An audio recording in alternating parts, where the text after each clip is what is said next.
Y les invito a buscar conmigo la epístola de los Corintios, ¿verdad? Capítulo 1, versículo 10. Vamos a leer un versículo muy conocido en la palabra. Primera de Corintios, capítulo 1, versículo 10. Estamos en la escuela bíblica hablando del Espíritu Santo y de los dones en estos días. Y estábamos tratando de explicar y de aplicar, ¿no?, cómo funcionan los dones del Espíritu Santo. Cuando Dios nos llamó a pastorear esta congregación en el año 1990, nosotros sabíamos muy bien que estaba bien enferma la iglesia, ¿verdad? Éramos muy conscientes de eso. Y también éramos muy conscientes de que éramos totalmente ineptos e incapaces para hacer esa obra.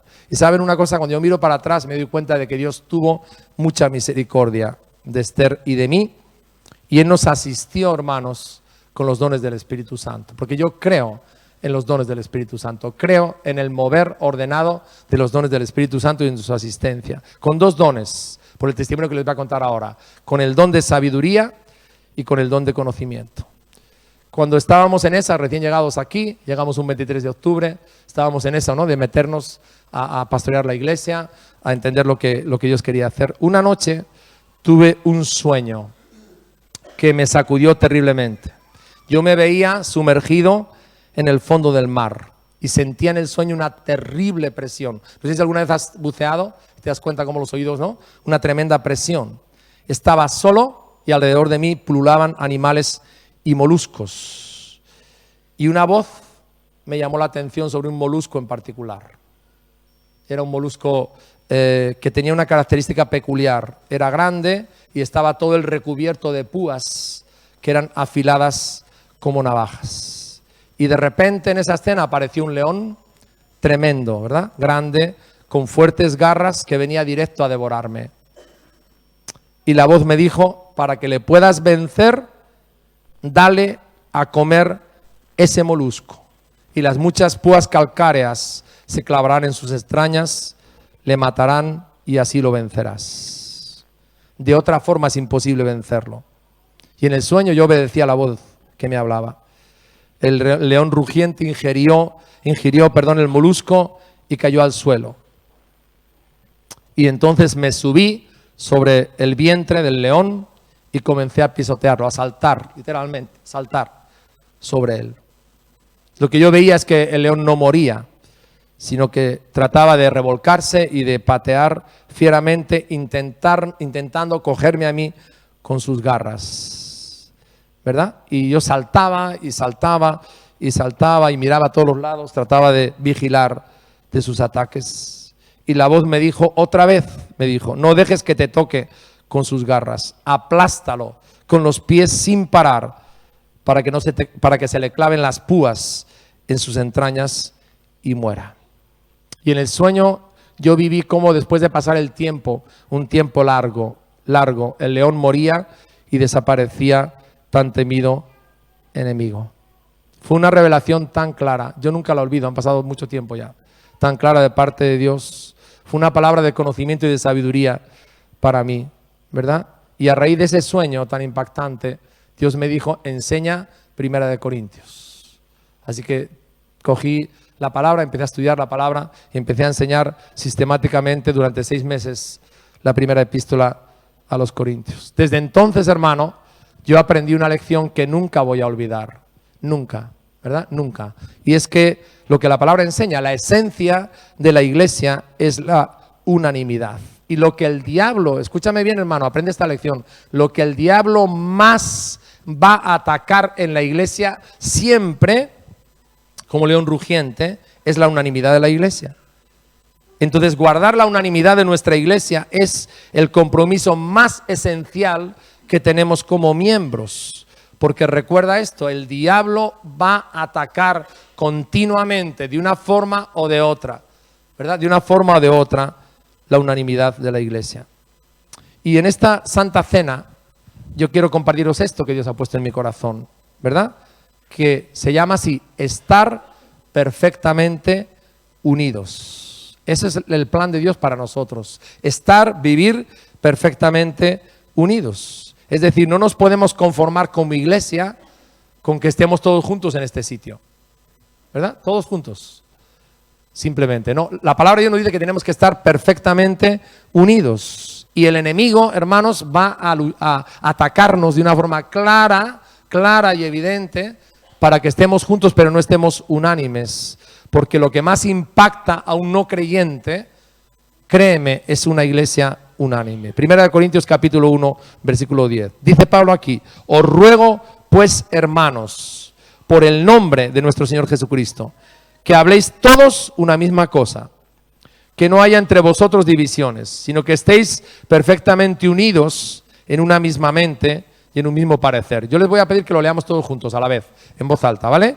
Os ruego pues, hermanos, por el nombre de nuestro Señor Jesucristo, que habléis todos una misma cosa, y que no haya entre vosotros divisiones, sino que estéis perfectamente unidos en una misma mente y en un mismo parecer.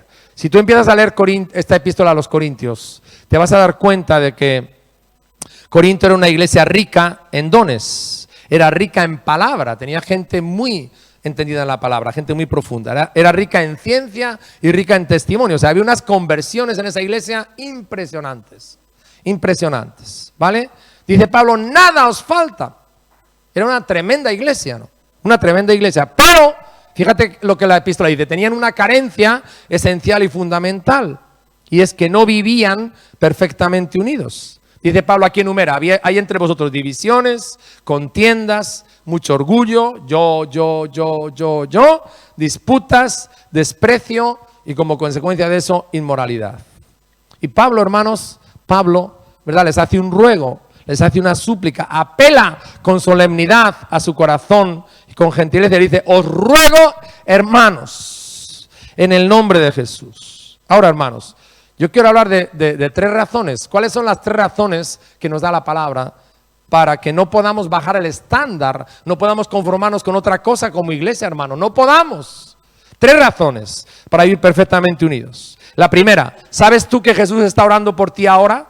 Jesús permanece orando por ti continuamente. ¿Sabes tú que su ministerio delante del Padre es interceder por nosotros continuamente? Que no hay un día y otro día que Él no deje de hacerlo. Hebreos lo dice. Ahora, hermanos, ¿qué ora Jesús por ti? ¿Te has preguntado esto? Cuando Él está delante del Padre y está diciendo: Señor, mira a Carlos Parra.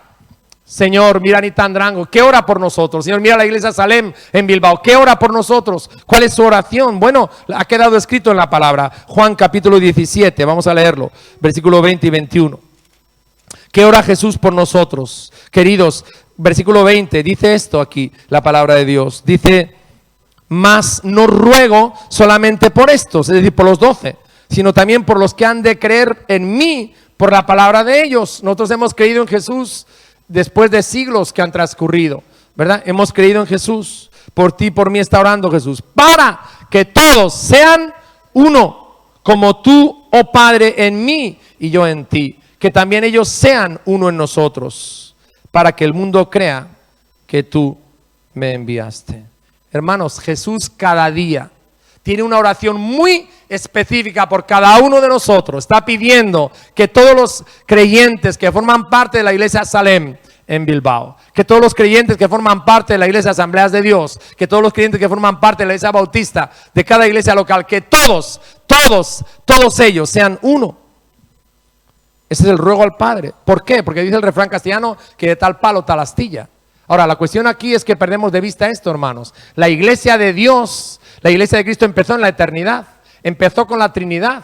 La iglesia de Dios está en la Trinidad, el Padre, el Hijo y el Espíritu Santo. Y Jesús está diciendo: Padre, yo te pido una cosa, que los creyentes que se conviertan y que formen parte de una iglesia reflejen lo que existe entre nosotros. Hermanos, nosotros tenemos un llamado excelente. Debemos de reflejar lo que está pasando en el cielo, aquí en la tierra. Y la esencia de la Trinidad, ¿qué es, hermanos? Tres personas distintas, pero un solo Dios. Es el amor, es la unanimidad, es el sometimiento, es la obediencia.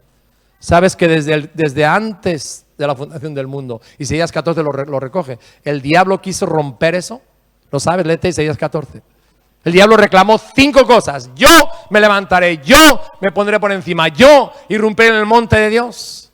Él siempre ha querido romper la unidad de la iglesia, que refleja la Trinidad. Es su lucha, ¿verdad? Es su lucha. Así que la primera razón, hermanos, para vivir perfectamente unidos es porque esa es la oración permanente de Cristo por ti y por mí, por cada iglesia. La segunda razón, Dios nos dice que nos debemos esforzar y ser solícitos en lo que Él ya ganó. El Espíritu Santo ganó y es el que, digamos, permite o sostiene esa unidad. Efesios capítulo 4, del versículo 1 al versículo 6. Búscalo conmigo. Hoy no tenemos transparencia, nos obliga a hojear un poquito la Biblia, ¿verdad?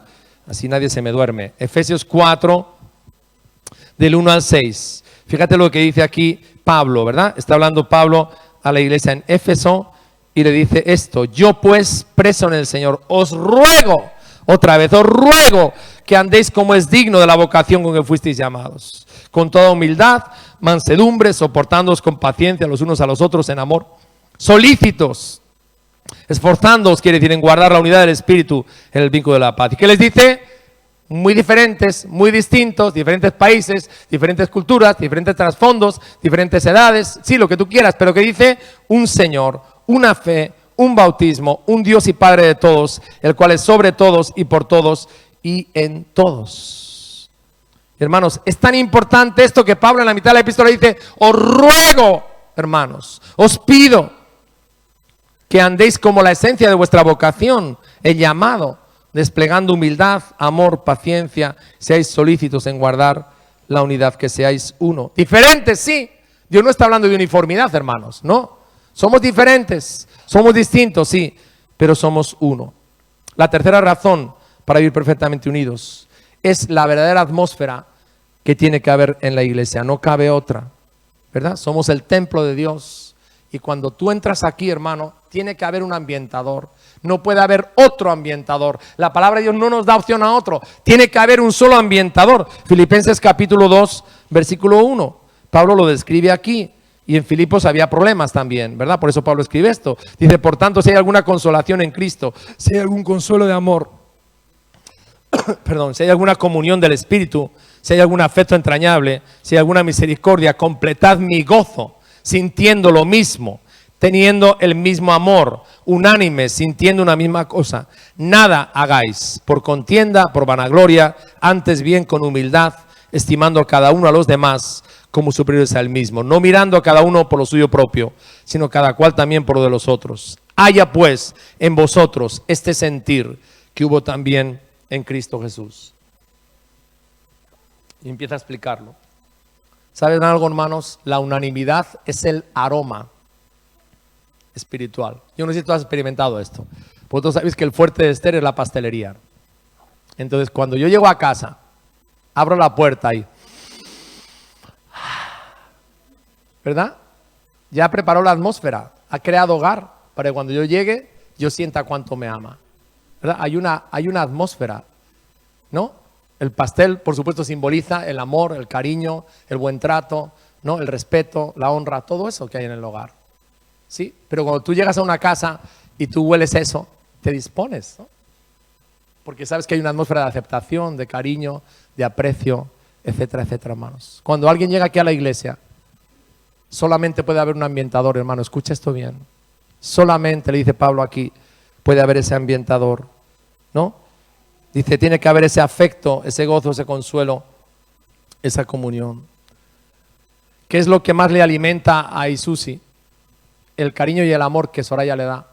El biberón, sí, claro, y tiene que cambiarle y todo, hermanos, pero un bebé se sostiene con el amor. El amor es fundamental, hermanos. Cuando una persona nueva llega aquí y se convierte, ¿qué necesita? Necesita la palabra, claro, tiene que comer la palabra de Dios. Pero necesita, hermanos, y si se nos olvida, acogerlo, amarnos, preocuparnos por él y darle amor y darle cariño. ¿Sí o no, hermanos? Sí, hermanos, y a veces nos olvidamos, nos pasa el tiempo, vengo al culto y vengo a lo mío. Vale, y esa persona que acaba de entrar, ¿quién le va a dar un abrazo? ¿Quién le va a decir, mira, tú me importas a mí? ¿En qué te puedo ayudar? Bienvenido entre nosotros, estás en una familia espiritual. ¿Quién? Hay algunos que se equivocan y dicen, bueno, pero ¿cuántas deudas tienes y qué te pasó? Ese no es tu problema. Nuestro problema es amarte, amar a esa persona que llega, a cogerle. Ya se encargará Dios de lo demás, de los otros temas, hermanos. Y eso es fundamental. Un bebé, dime, una persona recién nacida, ¿nace con qué? ¿Se cría con qué? Con el amor y el cariño y la afirmación que le dan, aparte del biberón. Ahora, hermanos, esa es la atmósfera de los discípulos. Si queremos ser una iglesia, hermano, que tenga discípulos, no asistentes nomás, sino discípulos, hermanos, la unanimidad permite que haya una auténtica transformación. Porque no venimos para cumplir cada domingo, hermanos. Venimos aquí porque somos discípulos de Jesús. Y Él está cambiando mis hábitos diarios. Y eso no puede suceder, escúchame bien, a menos que tengamos una atmósfera deliberada de unanimidad y de amor. Y otra cosa, cuando venimos a la iglesia, todos los que estamos aquí, porque esto es un hospital, venimos con heridas, ¿verdad? Venimos con heridas. Ahora, dime una cosa. Si tú tienes una herida, y más con las heridas espirituales, y te pones en manos de una persona que es una bruta, que lo que hace es darte golpes, tú no lo harías, ¿verdad? Aquí tenemos una doctora. Se supone que el doctor es una persona delicada, cuidadosa, que sabe muy bien dónde tiene que, ¿no?, poner la mano o el bisturí para no hacer más daño, sino quitar el daño, ¿sí? Cuando las personas vienen a la iglesia, hermanos, cuando hemos venido a la iglesia, todos los que estamos aquí, hemos venido heridos. O alguno vino a la iglesia porque estaba sano. Creo que ninguno, ¿verdad? Vale, hermanos, entonces cuando una persona está herida, está magullada, ¿no? ¿Qué hacemos? Le cogemos en la camilla con mucho cuidado, tratamos de no hacerle más daño, sino ayudarle a que se restaure, hermanos. Dime a mí si es posible en la iglesia que Dios pueda sanar las heridas de nuestro corazón, a menos que haya un ambiente de amor y de aceptación. Dime a mí una persona que traiga una herida en su corazón, si se va a abrir, a menos que haya esa atmósfera, hermanos. Y en cuarto lugar, esta atmósfera, este ambientador es imprescindible, porque ¿sabes qué? Cuando una persona viene, a lo mejor es tu caso en esta tarde, y todavía no es creyente, dice la palabra de Dios que lo que más le va a impactar, dice Jesús, es que nos vea que nos amamos unos a otros. No que tenemos mucha religión, sino que nos amamos unos a otros. Porque va a ver a Cristo en medio del amor reflejado. Por eso Pablo es contundente, le dice a los filipenses, que nunca haya contienda entre vosotros, que no haya vanagloria ni egocentrismo, solamente cabe la armonía, solamente cabe la unanimidad, solamente cabe la humildad, solamente cabe la honra, solamente cabe el amarnos los unos a los otros. Así que 3 razones. Escucha, Cristo ora por ti cada día y por mí y por esta iglesia, para que reflejemos la misma unanimidad que hay en la Trinidad. Segundo, Cristo te pide y me pide a mí que seamos solícitos en guardar lo que Él nos dio, ¿verdad? Somos muy diferentes, somos muy distintos, sí, pero tenemos una misma fe, un mismo Señor, un mismo bautismo y tenemos que guardar eso. Y lo tercero, Dios no nos da otra opción, hermanos. En una iglesia donde la gente se convierte, en una iglesia donde los bebés crecen, en una iglesia donde hay discípulos, en una iglesia donde los heridos son sanados y restaurados, en una iglesia donde los no creyentes quieren estar, tiene que haber solamente un ambientador, que es el ambiente de la unanimidad. Ahora, lo tercero, ¿cómo vivimos perfectamente unidos? Si somos tan diferentes, si somos tan distintos. Solamente mirando el mosaico cultural que tenemos aquí, ¿no? Venimos de diferentes culturas, diferentes trasfondos, diferentes costumbres, ¿vale? Y Dios no está hablando aquí de uniformidad, está hablando de unanimidad. ¿Cómo? ¿Verdad? Fijaros, Pablo desgrana, es un versículo muy profundo, muy sencillo, desgrana 3 conductas aquí que nos hacen vivir como una iglesia perfectamente unidos. 3 conductas. La primera, muy sencillo pero muy profundo esto, hablar todos una misma cosa. Y hemos dejado claro que la iglesia empezó en el cielo con la Trinidad, ¿verdad? El Padre, el Hijo y el Espíritu Santo son uno. Ahora yo te quiero decir la primera frase recogida en Génesis, donde hablaron los 3 a la vez. Génesis capítulo 1, por favor, vete conmigo ahí. Hablaron los 3, porque el hebreo dice que está en plural, ¿verdad? Esta frase. Ahora, fíjate lo que dijeron, cómo hablan el Padre, el Hijo y el Espíritu Santo desde el principio, cuando comenzó todo en la tierra. Génesis capítulo 1, versículo 26. Dice aquí, entonces dijo Dios, ¿no? Dios es uno. Ahora el verbo está en plural, hagamos al hombre a nuestra imagen, conforme a nuestra semejanza, señoree en los peces del mar, etcétera, etcétera. Pero la frase de la Trinidad fue hagamos. ¿Te das cuenta? La palabra tiene mucho poder. Tus palabras tienen mucho poder. Mis palabras también. Para edificar o para destruir. Por la palabra de Dios dice que fueron creados los cielos y la tierra. La palabra de Dios trae vida. Sin embargo, fíjate, vamos un poquito más adelante en Génesis y encontramos un incidente muy triste. Génesis capítulo 11, versículo 1, dice, tenía entonces toda la tierra una sola lengua y unas mismas palabras, ¿no? Bien, después del diluvio estamos hablando. Génesis 11:1. Ahora, avanzamos en el pasaje de la Torre de Babel, dice el versículo 4, dijeron, vamos, edifiquémonos una ciudad y una torre, cuya cúspide llega al cielo, y hagámonos un nombre, por si fuéramos esparcidos sobre la faz de la tierra. Bien, versículo 6, y dijo Jehová, he aquí el pueblo, fíjate en esto, es uno, y todos estos tienen un solo lenguaje, y han comenzado la obra, y nada les hará desistir ahora de lo que han pensado hacer. Dice la palabra aquí que toda la tierra hablaba una sola lengua. No existía ni el inglés, ni el alemán, ni el latín, ni el hindú, ni nada de eso. Había solo una lengua. Solamente había una lengua. Todos hablaban una sola lengua y unas mismas palabras. Y usaron esa unanimidad para rebelarse contra Dios. Porque eso es lo que dice Babel, ¿verdad? Rebelarse contra Dios y ser independientes de Dios. Hagamos nosotros una ciudad, dice aquí. Hagamos nosotros una torre, que es un modelo de la soberbia, ¿verdad? Los sigurats, si has estudiado la cultura de Mesopotamia. Y hagámonos un nombre, una personalidad de estar fuera de la autoridad de Dios. Hagamos una civilización sin Dios. ¿Te suena familiar lo que está pasando hoy en día? Sí, hagamos una civilización sin Dios. No necesitamos a Dios. Ahora, fíjate, las palabras fueron el vehículo en este caso de la rebelión contra Dios. Y dice que Dios bajó y constató esto. Primero, que eran uno solo como pueblo. Segundo, que eran uno solo en su lenguaje y que tenían una sola visión, una misma visión, un mismo propósito, ¿no? Y el poder de la unanimidad, queridos, se ven este texto. El poder de la unanimidad es que genera una sinergia tan potente que nada puede quebrantar eso. ¿Dios se dio cuenta de eso?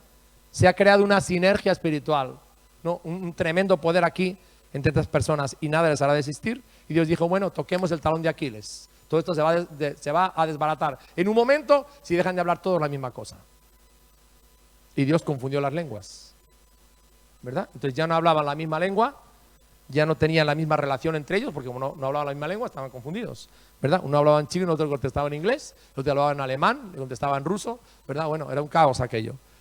Bien, y por tanto, si no tenían la misma lengua, no tenía una misma visión y fracasó el proyecto, se quedó sin terminar, sin completar.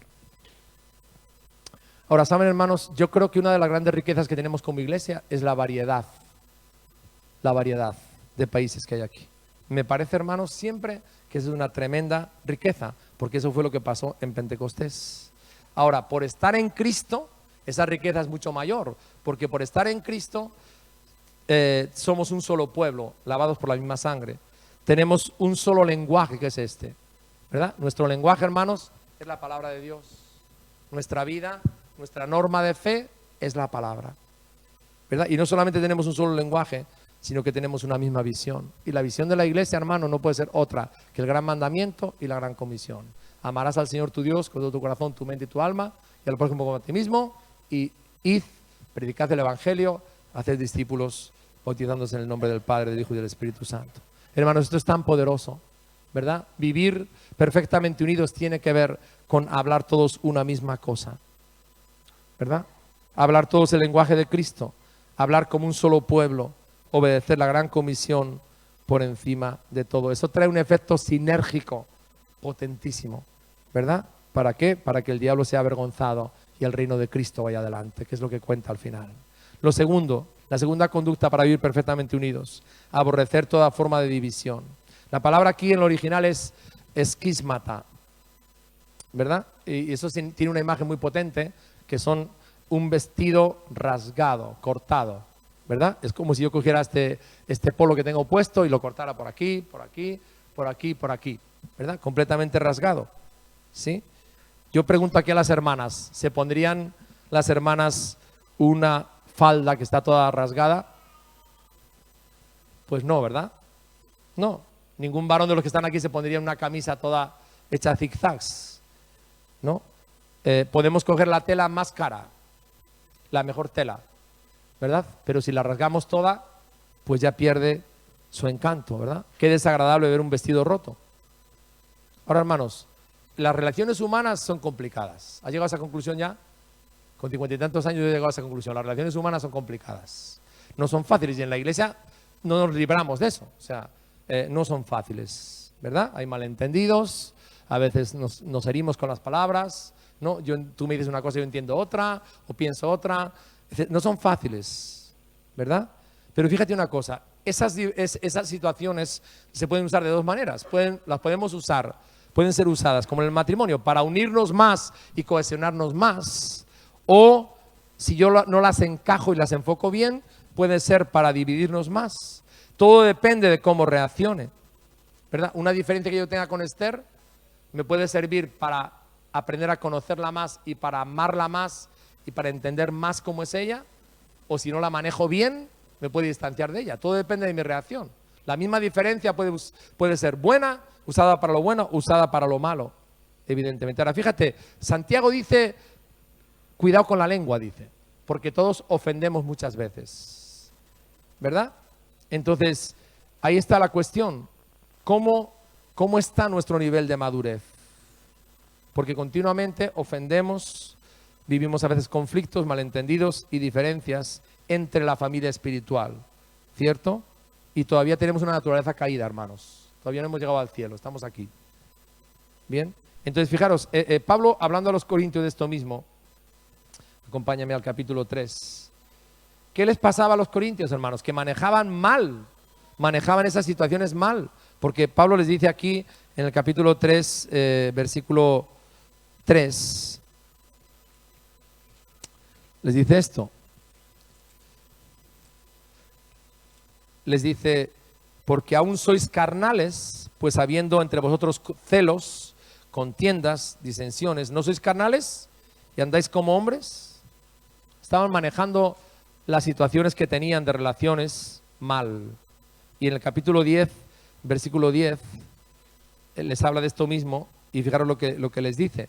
Les dice, ni murmuréis como algunos de ellos murmuraron y perecieron por el destructor. Cuando nosotros hacemos el pacto de membresía aquí como miembros y terminamos el discipulado, nos negamos públicamente a hacer 4 cosas. Te las recuerdo por si las has olvidado, porque eso lo firmaste tú. Todos los que estamos aquí miembros lo firmamos y lo hicimos público. Nos negamos a chismear, nos negamos a criticar de forma destructiva y a juzgar a otros, nos negamos a la maledicencia, nos negamos a la difamación y nos negamos a la murmuración. Voy a explicar estas 5 conductas. ¿Qué son? Bueno, chismear es cuando yo me meto a ir hablando de algo de lo cual no soy ni parte del problema ni parte de la solución. El proverbio dice que son como bocados suaves, me entran y luego dentro explotan, ¿verdad? Y destruyen a mí o a otro. Lo segundo que dice la palabra es la crítica destructiva y el juicio, ¿verdad? Cuando yo me meto a juzgar las intenciones del corazón que no me corresponden, ¿no? Eso no me corresponde a mí porque yo no conozco el corazón de la persona, solamente Dios sabe.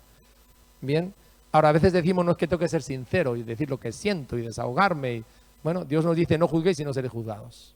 Punto, hermanos. Entonces yo no tengo que entrar ahí, ¿verdad? Eso no es cuestión mía, no es cuestión mía. Jesús dijo una cosa simplemente, por sus frutos les conoceréis. Observa la conducta de esa persona y contrástala con lo que la palabra dice, pero no entres en las motivaciones, en el corazón, a suponer lo que lo hizo por esto y que, claro, ves lo que yo había dicho y lo que no sé qué, etcétera, etcétera, ¿verdad? No, dice que no nos queremos ahí, porque ya, hermanos, con mirar mi propia vida tengo suficiente. Lo tercero, la maledicencia, hablar con maldad contra otro, movido por la envidia, la comparación, que nos juega muy malas pasadas, hermanos, el rencor, el odio, el engaño y la hipocresía. La Biblia me dice que no debo hacer eso nunca. Es más, debo hablar de lo bueno de mi hermano, ¿verdad? Y si tengo alguna cuestión que corregir, ir de frente y hablar con mi hermano, no formar triángulos nunca, ¿no? Que es lo que el diablo quiere, que formemos triángulos. Dios lo prohíbe, ¿verdad? Porque eso no edifica. Difamar, ¿qué es? Atribuir conductas a mi hermano que no corresponden con la verdad. La difamación está basada en la mentira para dañar su honor y su reputación. Eso es difamar. Atribuyo a una persona conductas que yo no he constatado con el fin de dañar su honor y su reputación. Normalmente hay una sed de venganza ahí, o disparo a otro para cubrir lo mío, ¿verdad? Empiezo a hablar de otros para que no vean lo que yo tengo que tapar ahí. Y la última es la murmuración. A veces hay confusión con lo que es la murmuración. La murmuración es hablar contra la persona que está en autoridad de Dios sobre mí. Eso es la murmuración. La murmuración tiene que ver con la autoridad, ¿verdad? De Dios sobre mí. Son autoridad para mí, son personas que no son perfectas, tienen fallos, tienen errores, pero Dios les ha puesto como autoridad para mí. Y lo que yo debo hacer es hablar de frente, no ser una persona aduladora, ¿verdad? No debo de adular a mi pastor, debo hablar de frente con él, ¿verdad? Y ayudarle, ¿no? Ayudarle en ese camino que tiene, como tenemos todos, de ir creciendo en Cristo Jesús. ¿Te acuerdas de lo que hacía Absalón? La gente venía con las quejas de David. Tu padre, ay, tu padre. Mira los impuestos cómo están, mira el ejército cómo está. ¿Y sabes lo que hacía Absalón? Cuéntame. Yo lo voy a arreglar. El día que yo sea rey, no va a pasar eso. Es el espíritu de Absalón. Hermanos, en la iglesia hay muchas cosas que corregir, seguro. Hay muchas cosas que mejorar. Pero con ese espíritu no se cambian. Porque le hacemos la jugada al diablo, ¿verdad? Le damos la ventaja al enemigo. Y de hecho, ¿sabes cómo terminó Absalón, verdad? Colgado de una encina, ¿no? Porque no había entendido la autoridad de Dios. No había entendido que lo que estaba haciendo con eso era realmente destruir el reino. Cuando nosotros damos lugar al enemigo, hermanos, con eso, lo que hacemos es dañar la iglesia, ¿verdad? Gloria al nombre de Jesús. Entonces, si tengo que hablar algo, voy a ir de frente con la persona. Si la persona me pregunta, bueno, ¿eso cómo estuvo? ¿Bien o mal? No diga así, bien, pastor, muy bien, no. Me estás pidiendo mi opinión, yo te digo lo que yo siento y te lo digo de frente. Hablo contigo las cosas porque queremos construir y queremos arreglar. Y eso se llama, hermanos, la lealtad, ¿verdad? Ser leales. Ahora, hermanos, muchas veces cuando hablamos con nuestras autoridades nos damos cuenta que compartimos cargas y pues son procesos, ¿no? De cambios, y sabemos que la persona que está en autoridad tendrá que dar cuentas a Dios de lo que hace, porque tener autoridad delegada es algo muy complicado, ¿verdad? Pero hermanos, tenemos que dejar ahí las cosas y que la persona que está en autoridad haga lo que tenga que hacer porque Dios le va a pedir cuenta, no retorcerle la muñeca y decir, bueno, como te he dicho esto y como no lo haces, entonces ahora yo hago esto. Hermanos, eso no es, bíblicamente no es correcto. Acuérdate lo que dijo David, no levantaré mi mano contra el ungido de Jehová. Que Dios se encargue de tratar con la persona que está en autoridad. No me corresponde a mí eso, le corresponde a Dios, ¿verdad? Y a veces, hermanos, a mí me da tristeza que hay familias que los domingos tienen un plato y es pastor asado, ¿verdad? Entonces empezamos a darle un repaso. Yo lo he hecho eso, hermanos, y he tenido que pedir perdón a Dios por eso. De recién convertido es uno de mis problemas. Llegaba del culto y empezaba a sacarle todos los defectos al pastor. Hasta que alguien me dijo un día, Jesús, ¿tú sabes lo que es la murmuración? ¿Has leído en la Biblia, en Génesis, las plagas que el pueblo sufrió por murmurar contra la autoridad de Dios? Y ese día me asombré porque tuve un encuentro con la autoridad de Dios. Y me di cuenta que estaba trayendo mucha maldición sobre mi vida. Yo viví una experiencia, hermanos, que me conmovió el corazón para entender esto, ¿verdad? Era un joven, había estado en la iglesia. Y de repente, con 20 y tantos años, contrajo un cáncer. Había estado en la iglesia, había apartado del Señor. Y ahí estaba su padre y su madre llorando. El médico les había dicho que se iba a morir.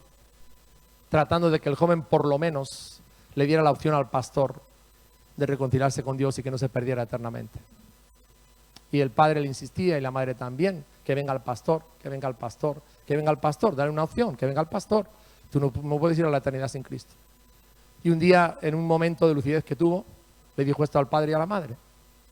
Os habéis dedicado en nuestro hogar a hablar en contra del pastor y a murmurar contra él, y ahora queréis que yo crea en él. No. Y así terminó su vida, ¿verdad?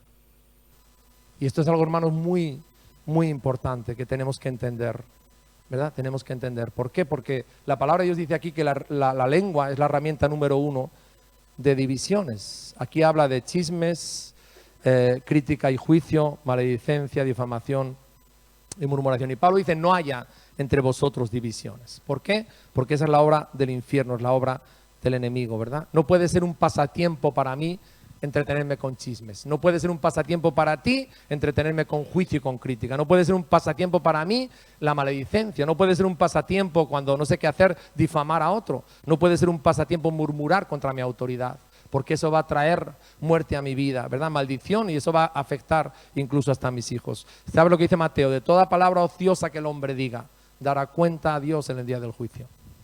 Es lo que la palabra nos dice, hermanos, ¿verdad? Y Pablo es muy claro. La tercera conducta de vivir perfectamente unidos dice aquí Pablo, es tener una misma mente y un mismo parecer. Ahora, hermanos, mi mente y la tuya, antes de conocer a Cristo, están enfermas, dice Isaías, ¿no? Toda cabeza está enferma, ¿verdad? Entonces, la mente enferma, la mente de la carne, dice Pablo en Gálatas, produce enemistades, pleitos, celos, iras, contiendas, envidias y homicidios. Ahora, cuando yo me convierto, ¿qué dice la palabra? ¿Te acuerdas? Dice Pablo, ahora tenéis la mente de Cristo. Amén. Qué cambio, ¿no? La palabra dice que Dios ahora me ha dado la mente de Cristo, la mente de Él. Es la mente que Él me ha dado, ¿verdad? Y en la mente de Cristo, hermanos, ¿qué crees tú que cabe? La unanimidad. Es decir, ¿qué haría Cristo en mi lugar cuando yo tengo un conflicto?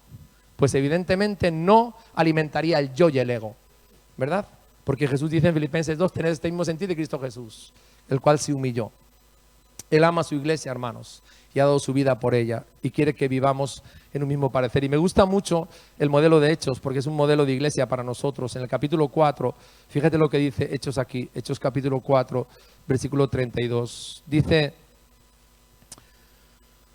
y la multitud de los que habían creído eran de un corazón y un alma, y ninguno decía ser suyo propio nada de lo que poseía, sino que tenían todas las cosas en común, ¿verdad? Así era la iglesia de Hechos, una iglesia madura, ¿verdad? Un solo corazón y una sola alma, vivían juntos, eran muchos, sí, pero estaban unánimes, tenían una solamente, un solo corazón. Y si vamos al capítulo 13 de Hechos, otra reseña importante, en el versículo 22, dice aquí esto, Hechos 13, 22, dice... cómo era el corazón, ¿no? El corazón, dice, les levantó a David, varón conforme a mi corazón, quien hará todo lo que yo quiero, ¿verdad? Un corazón como el corazón de Dios es un corazón que busca la armonía, que busca la unidad. Y el Espíritu Santo, hermano, nos lleva ahí a tener la mente de Cristo y a tener el mismo parecer, aunque somos tan distintas. Hermanos, la iglesia puede tener muchas cualidades y muchos dones, y las tiene. Y muchas bendiciones, pero te digo algo, hermano, y ojalá que esta palabra traiga revelación a tu vida, porque tú estás aquí, muchos de los que estáis aquí estáis liderando. Yo creo que Dios os va a llevar a otros lugares a ministrar. Ojalá que aprendas esta lección, ¿verdad? Que es tan importante. La iglesia puede tener muchas cualidades, pero hay una que es esencial e imprescindible. Y si no está eso, hermanos, no somos iglesia. Si no está eso, no estamos en el corazón de Dios. Si no está eso, hermanos, no impactamos a los no creyentes. Si no está eso, los bebés no crecen. Si no está eso, no tenemos discípulos, hermanos. Si no está eso, no se sanan los heridos. Si no está eso, hermanos, el inconverso realmente no recibe lo que tiene que recibir. Es esencial e imprescindible vivir perfectamente unidos, amarnos los unos a los otros. Me gusta tanto cuando Pablo escribe esta epístola. En el 12 habla de todos los dones, en el 14 habla del orden en la iglesia, pero en el 13, ¿qué dice, hermanos? Puedes hablar lenguas humanas angélicas, puedes dar tu vida a cualquiera, puedes ser una persona que hace grandes proezas para Dios, pero si no tenemos amor, nada somos, ¿verdad? Si no hay unanimidad en nuestras vidas, Pablo dice, bueno, ¿para qué sirve todo lo demás? Y me conmueve tanto, hermanos, porque yo creo que sería un ejercicio sano si pusiéramos nuestro nombre en vez de la palabra amor. Dice aquí en el versículo 4, 1 Corintios 13, 4, el amor es sufrido, el amor es benigno, el amor no tiene envidia, el amor no es jactancioso, el amor no se envanece, el amor no hace nada indebido, el amor no busca lo suyo, el amor no se irrita, el amor no guarda rencor, no se goza de la injusticia, mas se goza de la verdad. Todo lo sufre, todo lo cree, todo lo espera, todo lo soporta. Ese es nuestro estándar. Y menos de eso, hermanos, no es lo que Dios tiene para nosotros. Fijaos lo que dice, el amor nunca deja de ser. Podemos tener más profetas o menos profetas. Podemos tener más pastores en una iglesia o menos pastores. Podemos tener más músicos o menos músicos. Podemos tener un edificio más grande o menos grande. Podemos tener 15 países o 25 países, hermanos. Pero si no tenemos amor, ¿verdad? Si la unanimidad no es el eje y el alma de nuestra iglesia, hermanos, ¿verdad? Entonces estamos carentes de lo más importante. ¿Sabes una cosa? A mí me conmueve al predicarte esto, que hasta que Jesús venga, todos los días, escúchame esto bien, hermano, todos los días, cuando Él ore por ti al Padre, todos los días cuando Él ora por esta iglesia, Él pide una cosa, que sean uno, como el Padre en mí y yo en Él somos uno, ¿verdad? Y en el capítulo 17 de todo el capítulo me llamaba la atención también el versículo 11 de Juan. Está orando por nosotros Jesús, orando por la iglesia. Y fíjate en el versículo 11, otra cosa que destaca de una manera muy, muy sobresaliente, ¿verdad? Dice aquí Jesús en el versículo 11 al Padre, le dice: ya no estoy en el mundo, mas estos están en el mundo y yo voy a ti. Padre Santo, a los que me has dado, guárdalos en tu nombre. ¿Para qué? ¿Y de qué? Para que sean uno, así como nosotros. Jesús es muy específico, es muy concreto, hermanos. Está hablando aquí de la esencia de lo que es una iglesia que realmente le agrade a Él. Que sean uno, que sean uno. Y cuando él habló cuando fue atacado Jesús, ¿sabe lo que Él dijo? No, toda casa dividida contra sí misma no prevalecerá. Toda iglesia, hermanos, donde la unanimidad no es la esencia de la vida de la iglesia. Toda iglesia donde cada miembro no tiene eso como una preferencia y se niega en rotundo, renuncia, rehúsa el chisme, la maledicencia, la difamación, la crítica, el juicio y la murmuración, hermanos, entonces estamos carentes de lo que es la propia esencia de la iglesia. Me gusta mucho otra imagen poderosa en la Biblia. Está en el Salmo 122 y habla de la ciudad de Jerusalén, que es un tipo de la iglesia. Anótate este versículo y subráyatelo porque es una joya en el Antiguo Testamento. Es una perla, ¿verdad? Escondida ahí. Está hablando aquí de Jerusalén y parece que la cosa va con la ciudad, pero en medio de eso hay una perla aquí. Salmo 122, versículo 3, dice: Jerusalén, que se ha edificado como una ciudad que está bien unida entre sí. Pero en el original hebreo dice algo que la traducción nuestra no capta. Dice: es una ciudad que está íntimamente compactada, junta entre sí. Fíjate la expresión, que está íntimamente compactada, no hay fisuras, no hay lugar para la carne y unida entre sí.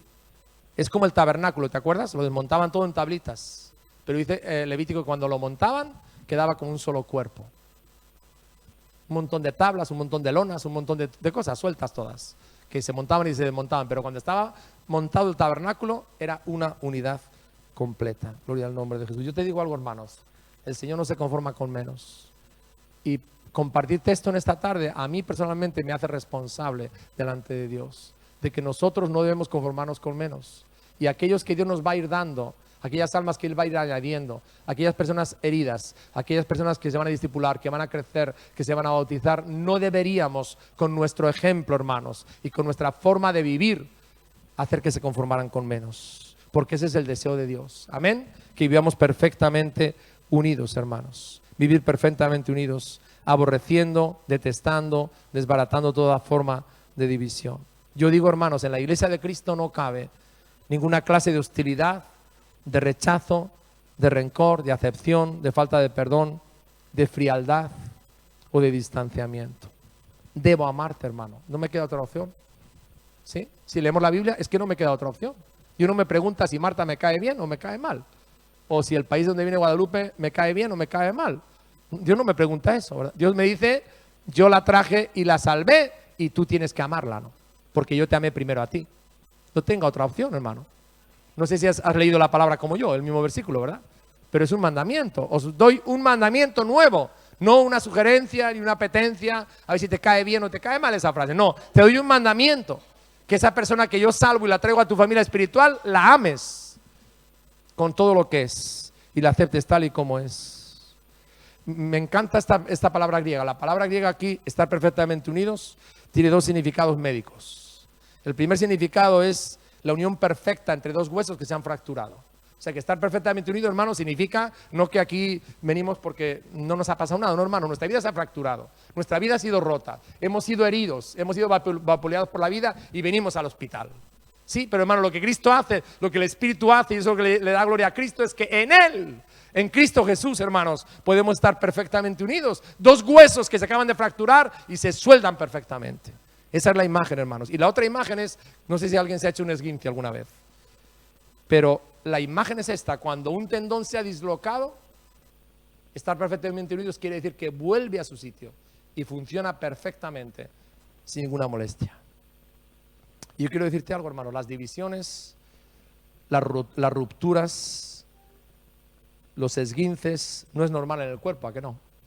¿Verdad? Si a mí se me rompe el brazo, ¿qué hago? ¿Estoy toda la vida con el brazo roto? ¿A que no? ¿Qué hacemos, Karina? ¿Nos vamos a dónde? Cuando se nos rompe un brazo o tenemos un esguince, nos vamos al hospital. No quiero vivir toda la vida con el brazo roto, ¿no? Ni con el pie ahí colgando, ¿no? ¿A que no?